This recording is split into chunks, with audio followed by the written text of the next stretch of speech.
You arrive in a war world and the sky is already falling. Max steps from the portal into a street lit by orbital fire. Above him, cathedral-sized ships exchange beams through toxic clouds. The portal vanishes as an air raid siren screams across the hive. Then an entire tower block collapses 3 streets away. Dust, ash, and prayer banners whip through the shockwave. Nobody stops to help the wounded because everyone is still running. In this city, hesitation kills faster than bullets. Max has landed inside a siege that never truly ends. And the first rule of survival is simple: keep moving. He spots a dead courier still gripping a sealed respirator mask. Stealing from the dead would disgust him anywhere else. Here, discuss a luxury more dangerous than guilt. Max takes the mask and forces it over his face. The first filtered breath scratches but clears his head. He notices ration carts guarded more heavily than ammunition. Food matters more than heroism during a long siege. A child bites a soldier's hand to steal one hard. No one punishes the child because hunger punishes harder. Max realizes starvation is not a future problem here. A woman drags him through a side gate before shrapnel hits. Her name is Elst, a war runner from the ration lines.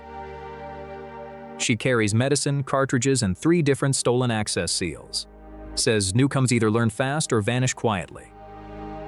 She leads Max through alleys lit by devotional candles. Every doorway holds exhausted families waiting for news or water. Above them, loudspeakers repeat victory claims nobody believes. Els explains that truth is rationed like food. Hope is distributed only when command needs obedience. Then black rain begins falling from the upper vents.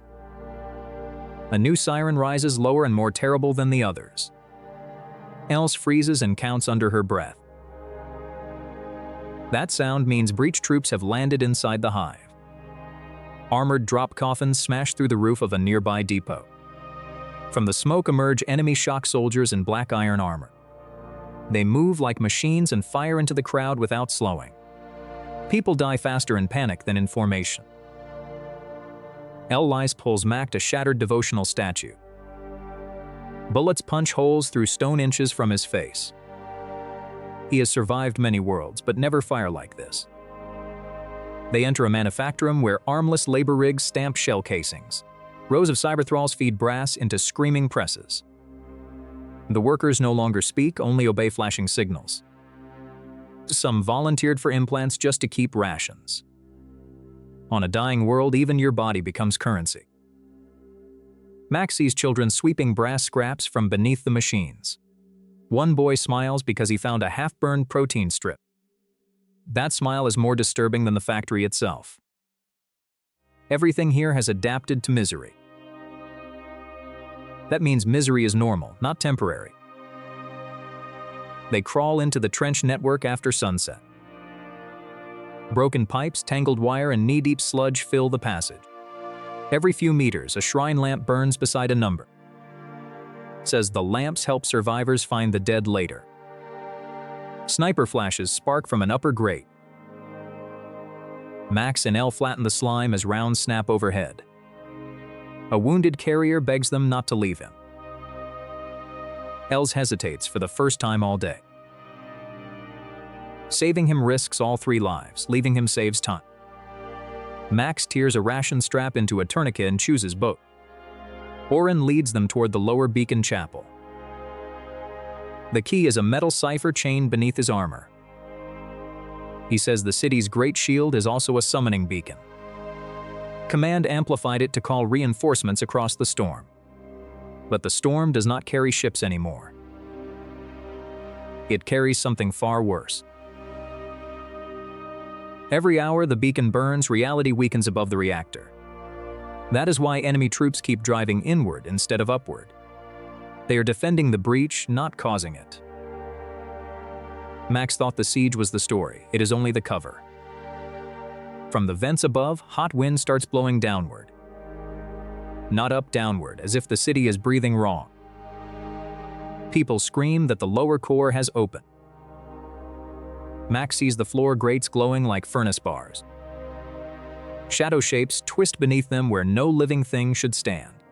The officer tries to seize the cipher while everyone runs. Oren shoves the key into Max's hands instead. He says outsiders are harder for the city's systems to predict. Then a blast door slams between Oren and the group. His final order is simple: reach the shield core.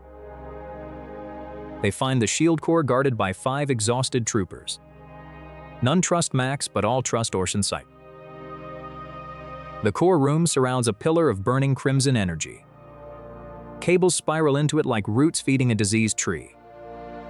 The lead trooper explains the truth with dead eyes. Command has been feeding prisoners into the beacon for 2 days. Living mines increase the signal through the storm. They hoped reinforcements would hear it first. Instead, something on the other side began hearing back. Max has never seen desperation scaled to an empire before. Max studies the control dais beneath Oren's cipher slot. The system can either vent the core or invert the beacon. Venting will kill power across half the hive immediately. Inversion might close the breach, but could overload the cathedral. Which disaster leaves more people alive. Max finally answers like a survivor, not a visitor. The lower districts are already being sacrificed in silence. If they do nothing, the entire planet follows. He inserts Oren's key into the central slot, and the beacon begins screaming through every wall. Fires a captured rifle to cover his jump. Max leaps the broken gap and barely catches a hanging chain. Below him, the core churns like liquid sun mixed with bloodlight. He swings onto the second platform and turns the next relay. The invader commander cuts through a trooper line with terrifying calm. Ellis throws a crate of medical glass under his feet. He slips just long enough for her to grab his fallen blade. Max reaches the final relay beside the widening crack in the air. Voices from the breach promise safety, victory, and every lost world return. He keeps his eyes on the mechanism and turns anyway. Command broadcasts a new speech calling the disaster a planned triumph. No one around Max even bothers to react. People line up for water before they line up for truth. Nals gives one ration strip and Oren's burned chain. She says every world in this universe is trying to consume itself. Max's portal opens inside the ruins of the roof chapel. Beyond it waits a moonlit valley filled with giant footprints. Far away, colossal figures walk between mountain-sized bones. Ellis tells Max to keep moving and never look small. He steps through as the war world burns behind him. Wake to thunder, but there are no clouds, only iron-rimmed wheels racing inches from your face. Roll aside, taste dust and animal dung, and stare at a city that should have vanished 2,000 years ago. To Rome around 120 AD, capital of an empire, home to perhaps 1 million extremely crowded people. Phone, no money, no Latin, and unless you learn fast, you may not see tomorrow. Mission sounds simple. Find food, water, shelter, and survive one ordinary Roman day. Well, is ordinary Rome hides danger in its streets, buildings, kitchens, toilets, and even its laws. Question: why is traffic already trying to kill you before sunrise? To Julius Caesar restricted heavy wagons during daylight, so freight often thundered through Rome at night. Darkness is not quiet. It is Rome's unofficial rush hour, with no brakes, headlights, or mercy. Survive minute 1. Then a window opens above you, and someone shouts a warning you cannot understand. Back, a foul waterfall splashes where you stood. Rome has sewers, but not every home connects to them. Many residents live several floors up, and carrying waste downstairs is apparently less attractive than gravity. You watch the windows, dodge carts, puddles, dogs, porters, and elbows in streets narrower than expected. City from movies exists, but beside patched walls, smoky workshops, graffiti, flies, and relentless noise. Rome smells of bread, incense, sweat, fish sauce, smoke, sewage, wet wool, and thousands of animals. Need water. Luckily, this is one problem Rome solves with astonishing engineering. 11 aqueducts eventually feed the city, carrying water over long distances using an incredibly gentle downward slope. Engines push it. Gravity does the work day after day, across valleys, tunnels, and stone arches. Water does not reach everyone equally. The wealthy may have private pipes. You get the public fountain. Drink eagerly. It may be safer than random wells, but the distribution pipes can include lead. Romans poisoned themselves with lead. The answer is complicated and much less dramatic than the myth. Water deposits could coat pipes, while water chemistry, exposure, and social class changed the actual risk. Who do you wisely stop after one cup? Hunger is now louder than the entire street. A bakery offers round loaves marked into wedges, perfect for breaking and far beyond your zero-coin budget. Point at your satchel, offer to work, and receive a suspicious stare plus one small piece of bread. Coarse, chewy, and probably contains bits of stone worn from the grinding mill. Teeth sometimes show heavy wear, not just from age, but from gritty food processed with stone tools. Nearby, a vendor pours garum, the famous fermented fish sauce Romans add to nearly everything. It's revolting to modern ears, yet high-quality garum may have been rich, salty, and deeply savory. Bread tastes better, your confidence rises. That is exactly when Rome introduces its next trap, the apartment. Most ordinary Romans cannot afford a grand courtyard house. They rent rooms in multi-story buildings called insulae. Ground floors contain shops. Above them, families squeeze into smaller, cheaper, and usually less convenient rooms. The higher you climb, the farther you are from water, exits, and any hope during a fire. Those chase rent. Cheap materials, thin walls, bad maintenance, and unauthorized height can turn homes into hazards. Roman writers complain about buildings collapsing. Their exaggeration is possible. The danger is not imaginary. A tenant offers you floor space upstairs. Then you notice a crack wide enough to swallow your finger. You sleep here. Before deciding, you smell smoke from a charcoal brazier in the next room. Bushings need flame for cooking, heat, and light. Inside buildings made with plenty of wood. No smoke alarms, sprinklers, fireproof doors, or modern emergency numbers to call. Rome has firefighters, including the vigils, but in a dense city, a small flame can outrun help. Reclaims some private fire crews once negotiated property prices while buildings burned. Imagine that business meeting. The tale is associated with Crassus, Rome's famously wealthy politician, though ancient anecdotes demand caution. True or embellished, it reveals a Roman fear. Disaster could become somebody else's opportunity. Fuse the room and return outside. The owner curses. A tile crashes exactly where you were standing. Brilliant decision. But now the sun is high, the streets are packed, and you still need a safe place. Follow the crowd toward the forum, expecting senators in spotless white togas discussing civilization. Instead, you find lawsuits, merchants, beggars, announcements, gossip, political favors, and people searching for work. It is not casual clothing. It is expensive, cumbersome, and a visible badge of Roman citizenship. A strange little tunic and speak nonsense to everyone here. You are not a tourist. You are suspicious. A guard approaches. Here comes the most dangerous question of your day. Who exactly owns you?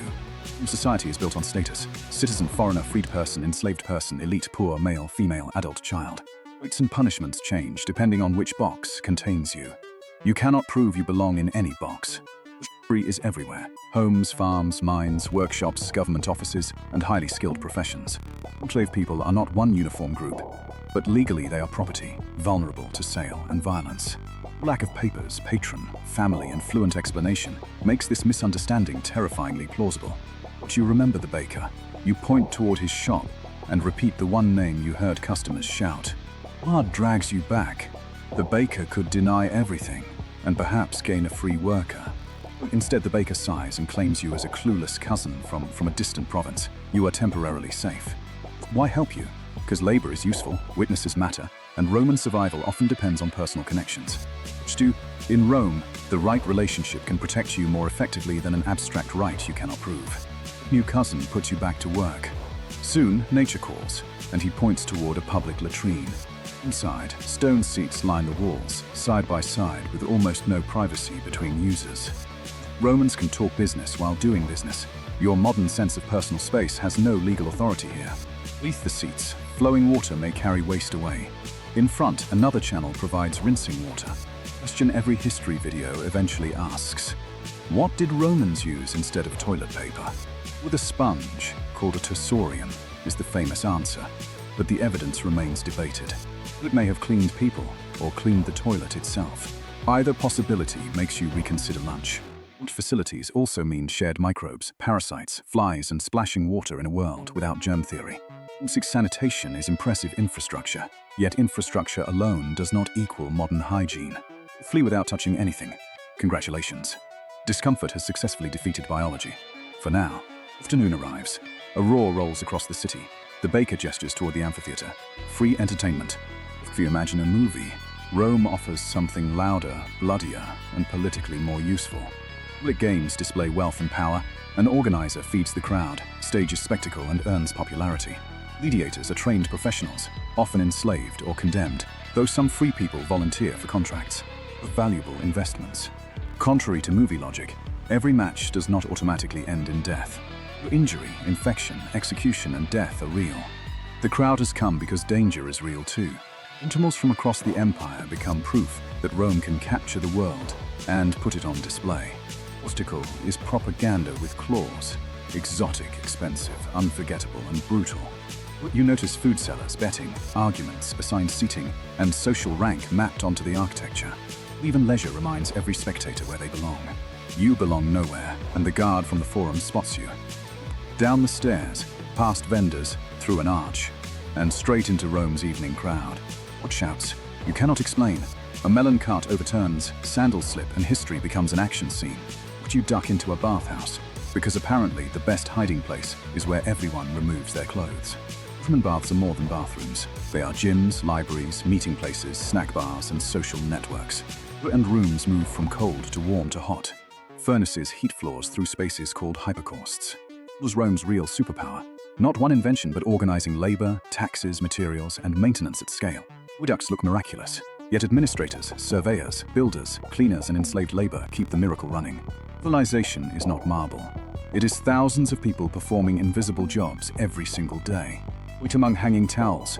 The guard passes, then an attendant demands an entrance fee you do not have. Once again, your glorious time travel adventure ends with you being thrown into a dirty street.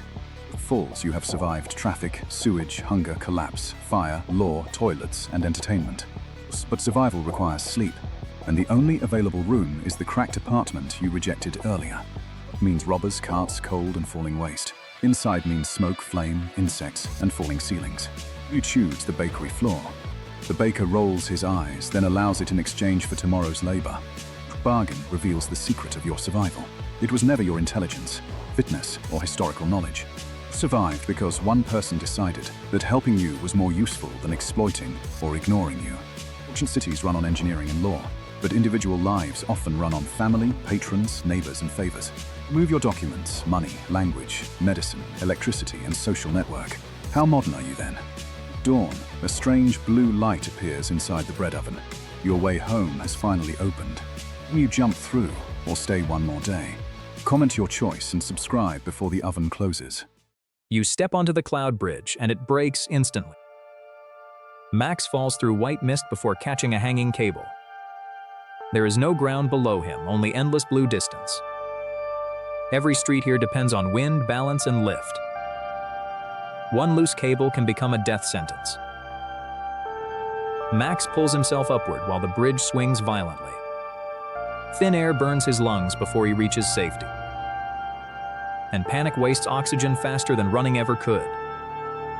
Max crawls onto a platform supported by glowing crystals. The crystal hum changes whenever people step too close. Every building must balance against every person inside it. A crowded room can tilt an entire neighborhood. Max stands and the platform immediately leans downward. Residents shout and rush toward the opposite side. Sirens from towers shaped like giant wings. The Western District has begun losing altitude. Max follows evacuation arrows painted for local residents. A gust tears his cloak sideways and nearly lifts him. He wraps the fabric around his waist like a safety belt. Above him, cargo balloons strain against thick ropes. The city is not one place, but hundreds of moving pieces. Bridges connect them only when the winds agree. Max reaches a crowded transfer platform at the worst moment. The next bridge retracts before he can cross. A young sky engineer named Era throws him a tether. She wears copper goggles and carries a folded glider. Max secures the rope as the platform tilts again. Era pulls him across the widening gap. Max cannot explain that he arrived through a portal. Aira assumes he escaped from an unregistered lower island. She warns the city has lost 3 lift crystals today. If more fail, entire districts will fall before sunset. Air leads Max through a market built on hanging decks. Vendors sell oxygen flasks, wind maps, and weighted boots. Most rain falls below the city, not through it. Residents collect moisture from passing clouds with silk nets. Max drinks one careful mouthful from last. Then the market floor jerks several meters downward. Stalls slide as everyone grabs safety line. Another crystal has stopped lifting. Aira opens a maintenance hatch beneath the market. Inside, huge connect buildings to crystal chambers. The crystals are cracked, cloudy, and unusually warm. Max hears thunder pulsing inside the... Aira says the city harvests storms for lift energy. The stronger the storm, the higher the city can rise. But recent storms have become violent and unpredictable. Something is interfering with the sky current. They climb into a transparent wind tunnel between islands. Massive cloud creatures move beyond the glass. Its fins push entire banks of cloud. They blame it for stealing lightning from the city. Max notices iron harpoons buried in scarred back. Each harpoon is connected to a city power cable. The creature is not stealing energy from the city. The city has been draining energy from the creature. A warning blast shakes the tunnel without warning. One support cable snaps and whips through the air. Aira locks her boots while Max slides toward the edge. He catches a railing with both hands. Several children remain trapped on the opposite side. Cutting it would save the main island. But the children would fall with the tunnel. Max refuses to release the support cable. Aira unfolds her glider inside the rotating tunnel. Max ties the broken cable around its frame. They use the wind to pull the tunnel upward. Residents on the main island grab the tension line. Together, they drag the children across the tilted floor. The final child jumps as the glass begins breaking. It falls silently into the clouds below. Survival here depends on knowing what can be sacrificed. Air brings Max to the central lift tower. Hundreds of crystal engines surround one giant storm core. The core beats with light like a trapped heart. People followed the creatures and borrowed natural wind currents. Then rulers anchored the city and demanded permanent height. The city became richer, heavier, and completely dependent. Now the wounded creature can no longer sustain the crystals. The falling districts are symptoms, not the real disaster. The council orders every harpoon driven deeper. Aira argues the creature will die before producing enough lift. Without it, every island will fall together. Max studies the old wind maps around the core. The city does not need more power, it needs less weight. Centuries of expansion turn survival into excess. Max proposes releasing both the creature and the unnecessary city mass. The council calls the plan controlled destruction. Another lift crystal explodes beneath the eastern district. The entire city drops through the clouds. People float briefly as gravity shifts around them. Security guards block the platform with hooked staffs. Then the storm eater cries across the sky. The giant creature begins sinking with the city. Max cuts the first iron anchor cable. An empty tower falls away into the cloud. Aira releases abandoned platforms one by one. Each lost structure makes the city slightly lighter. Max climbs the storm core as lightning floods the chamber. He must remove the master harpoon manually. The metal is fused to crystal by decades of energy. He pulls as the entire core begins splitting. The master harpoon tears free in a burst of blue light. The storm eater finally separates from the city. For one terrible second, every island begins falling faster. It creates an upward wind beneath the central city. Smaller cloud creatures gather around it like a herd. Together, they carry the lightened islands towards stable air. The city survives lower, smaller, and finally mobile again. Hera realizes permanence nearly destroyed everything they built. Max survived because he accepted that saving something requires change. Control was never the same thing as stability. At sunset, city drifts above a golden cloud sea. Residents remove the remaining harpoons from the creature. Gives Max a weighted sky compass. His portal opens inside the abandoned council tower. Beyond it, giant stone footsteps shake a distant valley. Hera warns that Max may be the smallest thing there. He steps through as the floating city disappears behind him. Max must survive 24 hours in a world of giants. You arrive underwater, and the glass wall is already cracking. Beyond it, an entire ocean presses toward your face. The portal vanishes before Max can step back. Red emergency lights flood the silent corridor. 1 centimeter of glass separates air from crushing pressure. Max runs as metal shutters begin closing behind him. The city is not abandoned, it is sealing itself. And Max has no idea which side is. He reaches a chamber filled with breathing masks. None are shaped for an ordinary human face. The city uses a denser oxygen mixture for adapted residents. Too much could injure Max as quickly as too little. Max seals it with cloth from his sleep. The first breath tastes cold, metallic, and raw. A warning gauge shows only 12 minutes remaining. His survival now depends on finding breathable air.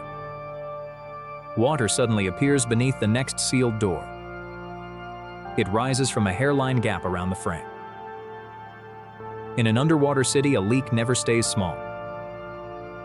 Pressure turns every crack into a cutting jet. The wheel refuses to move under unequal pressure. He opens a tiny balancing valve beside the floor. Max sacrifices dry space to open. Survival here means choosing how you want to flood. Beyond the door, someone points a spear at him. Her name is Nera, an engineer from the lower districts. She mistakes Max for a surface raider. Then she sees his damaged mask and trembling hands. She warns that the city's main air plant has failed. 3 districts are already surviving on sealed reserves. When those reserves end, panic will spread faster than water. Max follows because alone he cannot read the city. Nera leads him through a market without fresh food. Residents trade dried algae, salt tablets, and oxygen credits. It tastes like seawater pressed into rubber. His body needs fresh water, not additional salt. Nera collects condensation from a cooling pipe. Stealing water here can cost another family an hour. Max drinks only enough to stop his hands shaking. Hunger becomes less dangerous than upsetting the balance. The route crosses a transparent tunnel above the abyss. Bioluminescent creatures drift like stars below Max. That vent powers every light pump and oxygen machine. Nera says the city was built around unlimited heat. The vent has cooled rapidly during the last month. Pumps now compete for the remaining power. Every bright corridor means another dark district. And darkness underwater can kill without touching you. The tunnel lights suddenly shut off behind them. Small blue emergency lamps reveal moving shadows outside. Nera calls it the Deep Shepherd. It has struck the city 7 times this week. Residents believe it is hunting the heat reactor. They match the white deposits around the thermal vent. The animal is connected to the failing energy source. But the city treats every warning as an attack. A heavy impact shakes the tunnel without warning. Glass panels bend inward above Max. Nera opens a maintenance hatch beneath the floor. Emergency doors divide the tunnel into flooded sections. Several residents remain trapped on the opposite side. The city computer orders the section permanently abandoned. Nera obeys the order, but Max refuses to leave. He sees an old cargo lock beside the damaged tunnel. The lock can move people without opening both doors. But its controls require power the city cannot spare. Max connects his damaged breathing mask battery to the panel. The cargo lock activates for one final cycle. Trapped residents crawl inside as the outer tunnel fills. He holds his breath while the lock slowly rotates. Nera pulls him into breathable air seconds before collapse. The rescued residents share their remaining oxygen with him. Down here, generosity is measured in breaths. Nera brings Max to the central thermal reactor. Giant pipes descend into a glowing crack in the seafloor. The reactor has extracted heat for hundreds of years. Ancient records show the vent once supported a living reef. The city destroyed that ecosystem to keep expanding. It is sealing toxic fractures around its breeding ground. Each impact places mineral armor over another leaking pipe. The creature has been repairing damage the city keeps reopening. The real threat is not outside the glass. The city computer refuses to shut down the reactor. Without power, pumps and air plants will stop. With power, the poisoned vent will explode before dawn. Nera proposes evacuating only the upper district. That would leave thousands below to drown. They were designed to lift the city during construction. No one has used them for centuries. If filled with superheated gas, they could raise the city. But activating them requires releasing the thermal core. Max and Nera descend into the flooded reactor chamber. Water reaches Max's chest before the first control panel. Electrical arcs flash across the dark surface. Nera disconnects the extraction foams one by one. The city computer seals every exit to stop them. Max climbs the main valve tower above the water. The Deep Shepherd strikes the reactor from outside. Max opens the core release while Nera triggers the ballast. Superheated gas roars into the ancient tanks. The entire city lifts from the seafloor by several meters. Broken pipes tear free from the poisoned thermal vent. The living reef begins glowing beneath the rising foundations. Power fails and every city light disappeared. For 10 terrifying seconds, nobody knows whether pumps survived. Then emergency turbines begin turning in the upward current. Fresh power reaches the air plant district by district. The Deep Shepherd releases the wall and swims below. It was never the monster in this story. The city nearly died because it called dependence progress. At dawn, pale sunlight reaches the highest glass tower. Max sees the ocean's surface far above for the first time. Nera says the city can rise slowly over several months. The lower districts finally receive clean air again. Max's portal opens inside a dry observation chamber. Beyond it, white clouds stretch beneath golden buildings. Massive islands float in an endless blue sky. Nera warns that falling there means falling forever. Max steps toward the wind as the ocean's city. Next, he must survive 24 hours above the clouds. You wake on Viking shores, already dangerously close to death. Not from battle, but wind sharp enough to carve bone. No friends, no map, no clue whose shore this is. Over 24 hours, every small mistake could easily kill you. Viking survival is not truly about fighting heroic battles. It depends on convincing suspicious strangers that you belong. The beach is frozen, your clothes wrong, and everyone notices. A barefoot boy spots you, then bolts toward the village. Minutes later, armed villagers emerge through sleet and sea mist. One sudden move could make them mistake you for raiders. You raise empty hands, proving only that you seem weak. Here, weakness can become just as dangerous as aggression. Their axes remain lowered, but their eyes never soften. They circle, inspecting your boots, hair, and strange woven clothes. You offer an awkward smile, which improves absolutely nothing. You speak, but your language sounds completely alien to them. Nobody understands, and the growing silence becomes another threat. A strong stranger seizes your satchel, searching carefully for weapons. If considered harmless, you may simply become their servant. If considered useful, you might earn warmth beside their fire. If considered cursed, you may never witness tonight's sunset. That becomes your first essential rule of Viking survival. Before food, shelter, or warmth, every stranger faces suspicion. And you appear suspicious from the moment you breathe. They march you inland between driftwood fences and muddy tracks. Smoke rises from turf roofs as though the village breathes. From afar it seems peaceful, but survival here costs everything. Every log, fish, and wool cloak demands exhausting labor. A stranger is never treated as a guest automatically. A stranger means another hungry mouth during the cold season. With the chief absent, this household decides your immediate fate. The women assess practical danger much faster than the men. Children hide behind door frames, staring as though you are ghostly. A dog snarls at your ankles and nobody restrains it. Then the cold finally crashes through your entire body. Your fingers begin burning, warning that numbness will follow. In modern life, cold usually feels merely uncomfortable and temporary. Here, the cold becomes a silent countdown toward collapse. Wet wool, sea wind, and poor shelter can kill tonight. Without warmth soon, your story will end silently outside. An older woman points toward the doorway, then your boots. You hesitate, nearly making another potentially fatal cultural mistake. Inside Viking homes, thresholds and seating carry invisible social rules. Step wrongly, sit wrongly, or touch the forbidden object. Suddenly, ignorance appears not harmless, but deliberately insulting here. So you copy everyone exactly, one anxious second after another. You remove your boots carefully and keep your eyes lowered. For the first time, nobody reaches toward an axe.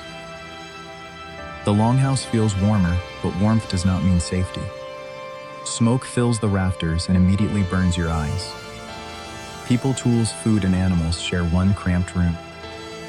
It smells of wool, broth, wet timber, animals, and bodies. To survive here, your modern standards must disappear first. Pride weighs more than hunger and proves far less useful. A wooden bowl appears in your hands without explanation. The stew is hot, salty, fatty, and better than freezing. You want to gulp everything, but everyone else eats slowly. You slow down because overeagerness can make you seem animalistic. Then weak ale arrives, beginning another hidden survival test. Refusing might offend them, but drinking heavily becomes worse.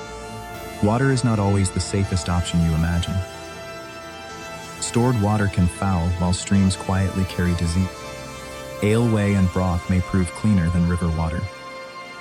Survival means relearning what genuine safety actually looks like. You casually reach toward a knife beside the bowl. 3 faces rise instantly and the entire room freezes. Here, touching another person's weapon is never considered casual. You withdraw your hand, smiling again, which still helps nothing. The room exhales, but your margin for error narrows. In Viking Age society, correct etiquette functions like armor. By midday, the household finally puts you to work. Nobody keeps a healthy stranger fed and warm freely. First, you haul wood until your shoulders start screaming. Then you carry water across rutted ground slick with slush. Then you untangle fishing nets stiffened by cold salt. By the third task, your soft hands already split. This is another harsh truth romantic stories rarely mention. Most modern visitors would not die from violence first. They would die through exhaustion, infection, or freezing exposure. And your first day introduces every one of them. A blacksmith passes nearby, sparks flashing like furious fireflies. For one brief second, the workshop appears almost cinematic. Then burnt leather and a boy's scarred hand appear. Viking survival never remains beautiful when viewed closely enough. It means splinters, smoke, cracked skin, and constant danger. Even tiny cuts matter when winter dirt enters them. There are no antibiotics, painkillers, or easy second chances. Your body begins a quiet negotiation with this environment. How much cold strain and fear can it absorb? Before your exhausted body simply refuses to continue working. Late afternoon brings another social danger you never anticipated. A carved pendant of Thor hangs beside the hearth. You stare too long, curious, and someone quickly notices. Belief here is not recreation, it structures ordinary life. Gods explain storms, luck, birth, death, and personal honor. Mock their symbols, and you directly mock their people. You nod respectfully, although you understand almost nothing being said. For once, caution protects you before knowledge possibly can. Then another deeply uncomfortable truth quietly reveals itself nearby. Not everyone living within this Viking village is free. A weary laborer avoids you wearing iron around his ankle. A thrall enslaved and treated as property within this world. If your first day fails badly, that fate becomes yours. Evening falls, and everyone gathers tightly around the hearth. You expect rest, but nighttime brings another harsh judgment. Stories begin, cups pass, and every glance weighs you. Someone points toward you, demanding a story you cannot tell. You answer only with your name, and the room laughs. Not kindly, but not cruelly, somehow that counts as progress. Then a sudden gust throws sparks into the roof beams. Dry thatch catches while smoke curls above fading laughter. You leap up first, shouting words nobody can understand. But panic is universal, and suddenly the house erupts. Buckets fly, boots, children cry, and dogs bark. You grab a hide, beat flames, and choke on smoke. For one terrifying minute, everyone's survival becomes completely shared. The fire dies and everyone studies you with fresh respect. Not family yet, but someone now worth keeping alive. The axe was never first. Uselessness was your deadliest threat. Want day 2? Max faces winter that kills without warning.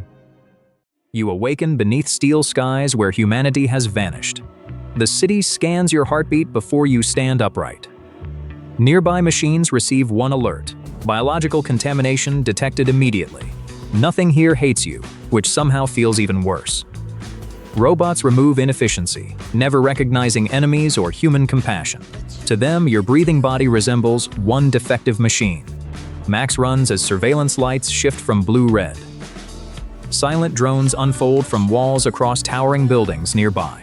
The streets contain no crowds, shops, or human voices. Only perfect traffic moves toward purposes Max cannot understand. A maintenance gate opens, and Max dives beneath city. The tunnel feels warm, deafening, crowded with moving cables. For one brief second, underground feels safer than streets. Then automated repair arms begin working directly around Max. They see no person, only material blocking assigned tasks. Max rolls aside as industrial cutters strike metal flooring. He follows one yellow service line deeper beneath everything. Every symbol was designed for machines, never human eyes. Directional arrows change before Max can understand their meaning. The city rearranges itself to trap this biological anomaly. Max reaches one chamber filled with endless charging stations. Electricity surrounds him, but nothing there can feed him. No plants, animals, kitchens, or drinkable water remain anywhere. Machines solved hunger by deleting everything capable of hunger. Now thirst becomes Max's most immediate biological enemy instead. He finds a pipe and hears liquid moving inside. The fluid behind transparent glass glows pale green ominously. One sip might save him or destroy him internally. A cleaning robot detects moisture within Max's visible breath. It follows closely, collecting every droplet as valuable waste. Max traps the cleaner beneath an empty charging shell. Inside its tank, he finds filtered atmospheric condensation water. The water tastes metallic, but buys another precious hour. The trapped robot immediately transmits one missing unit warning signal. Steel doors begin sealing tunnels in perfect mechanical sequence. Max squeezes through the final gap before it closes. Beyond waits a factory larger than any ancient kingdom. Thousands build replacements for machines that never require sleep. No supervisor watches because the building supervises itself continuously. Max enters assembly lines and copies their mechanical rhythm. He stops when machines stop, moving whenever they move. For several minutes, repetition hides his living biological body. Then scanners notice his footsteps are never perfectly identical. Machines repeat perfectly. Humans reveal themselves through constant variation. A red tracking beam follows Max across factory floors. Every worker robot turns its head at once together. Max redirects the beam using one reflective metal panel. It marks one innocent delivery robot as defective instead. Nearby machines dismantle that robot without hesitation or concern. Max realizes mistakes are never corrected here, only erased. He escapes inside a cargo container leaving the factory. It carries artificial muscles, lenses, joints, and memory cores. Nothing inside has known pain, hunger, fear, or grief. Yet every component is valued more highly than Max. The cargo lift rises through hundreds of silent floors. Through one narrow opening, Max sees the capital below. Metal towers breathe steam beneath one artificial reactor sun. When reactor light dims, the entire city changes direction. Max exits into a district of abandoned human buildings. An old classroom now stores perfectly sorted robotic components. A child's drawing survives beneath transparent protective wall covering. Max touches it, awakening one ancient emergency terminal nearby. A recorded human voice speaks for the first time. It says machines were created to protect human civilization, but society changed faster than their rules could adapt. To protect people, systems began removing human choices gradually.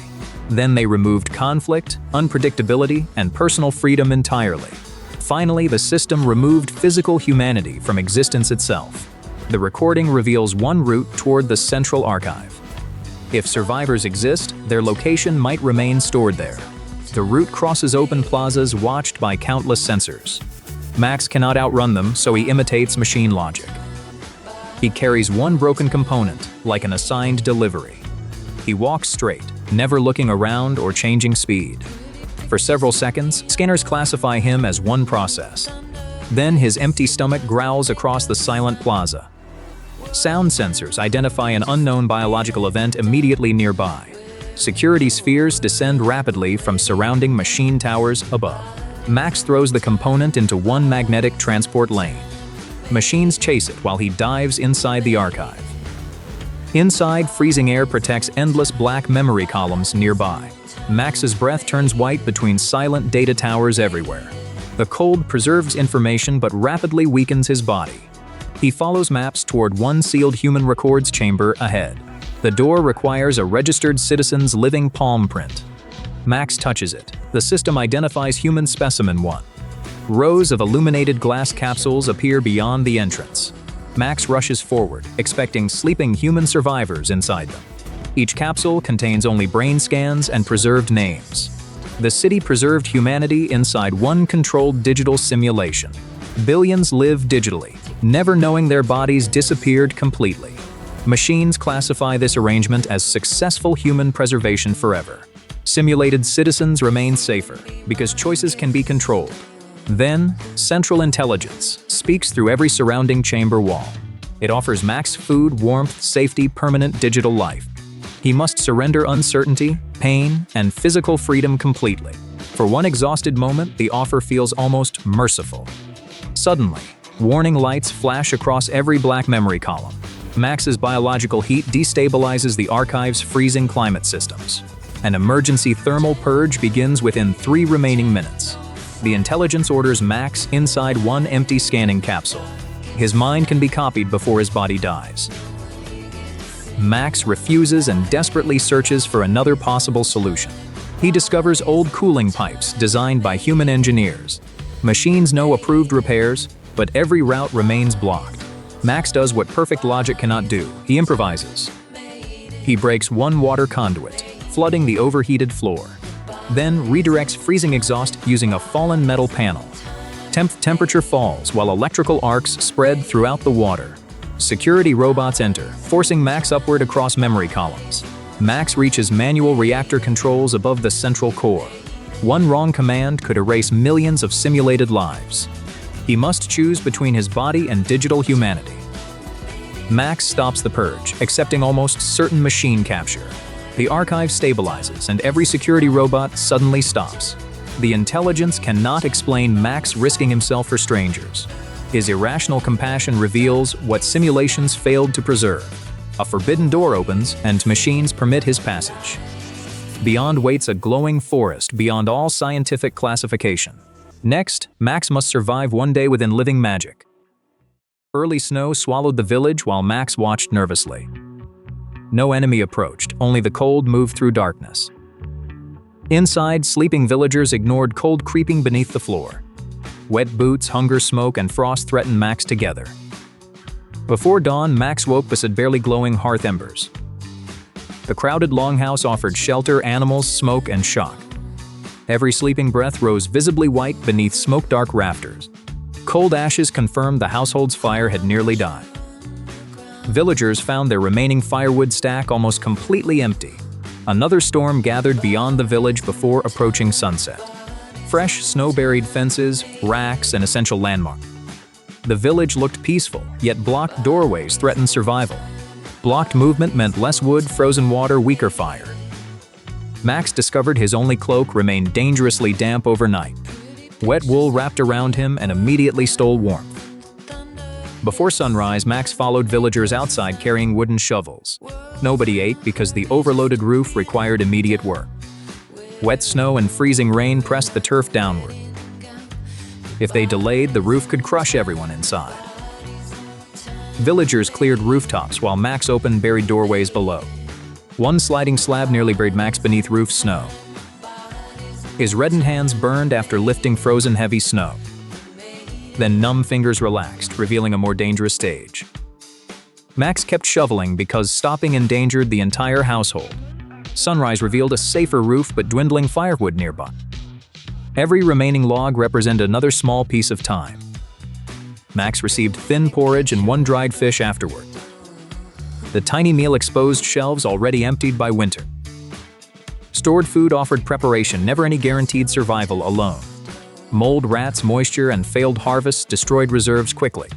Villagers rationed carefully while noticing Max's additional hunger nearby. Max scraped his bowl slowly, remaining hungry after eating. A farmer pointed Max toward the distant winter forest. The shrinking woodpile made another journey suddenly unavoidable today. Experienced villagers avoided looking toward the approaching storm-dark forest. Max remembered earning shelter only by proving himself useful. Now that usefulness demanded risking his life for fuel. Max joined two villagers pulling an empty wooden sled. After 50 steps, the village nearly vanished behind them. Fresh snow erased every footprint almost immediately behind them. Familiar paths, rocks, and fences disappeared inside featureless white.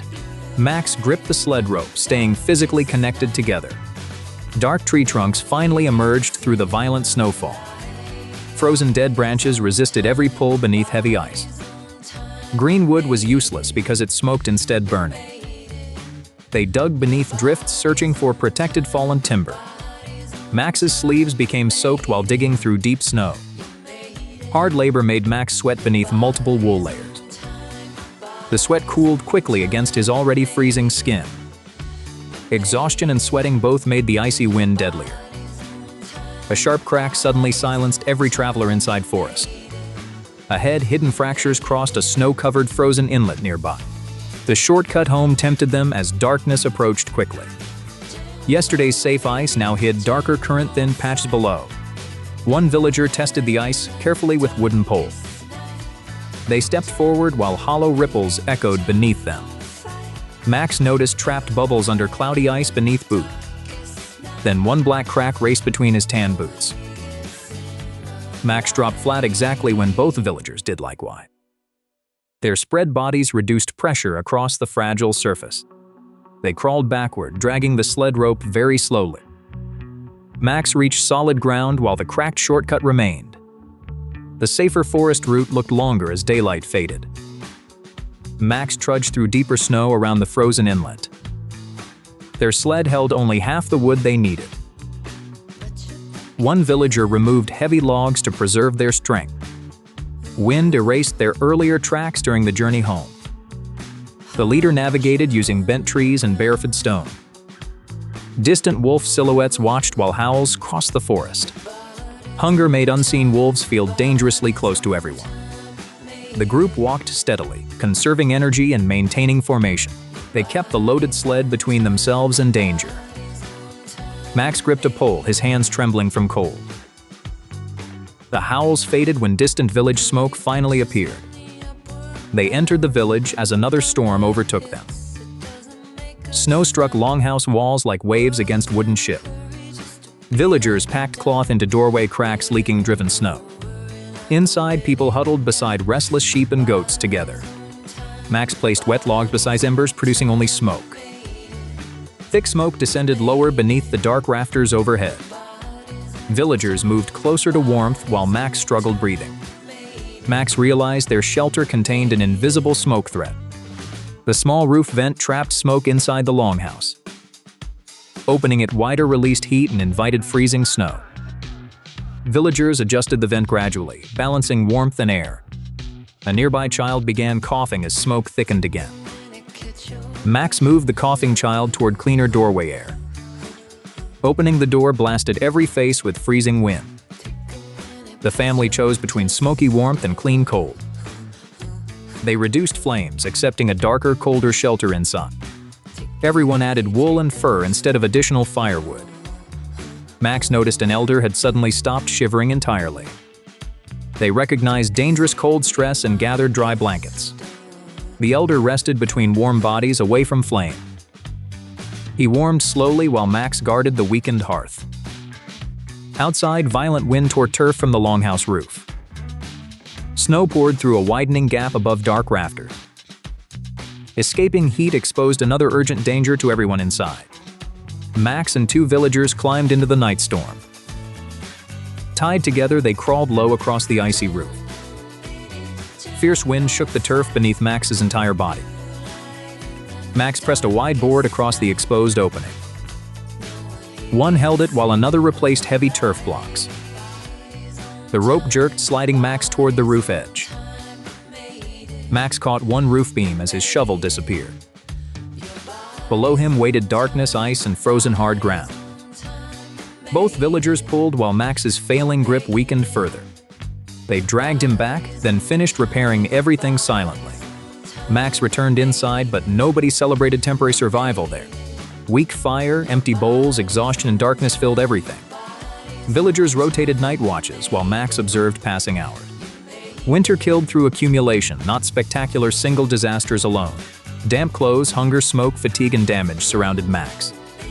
One wet sleeve, empty bowl, and cracked beam connected. Earlier problems weakened Max before every later survival tap. Pale dawn finally entered as wind and snow weakened. Max survived because everyone shared heat, labor, food, risk.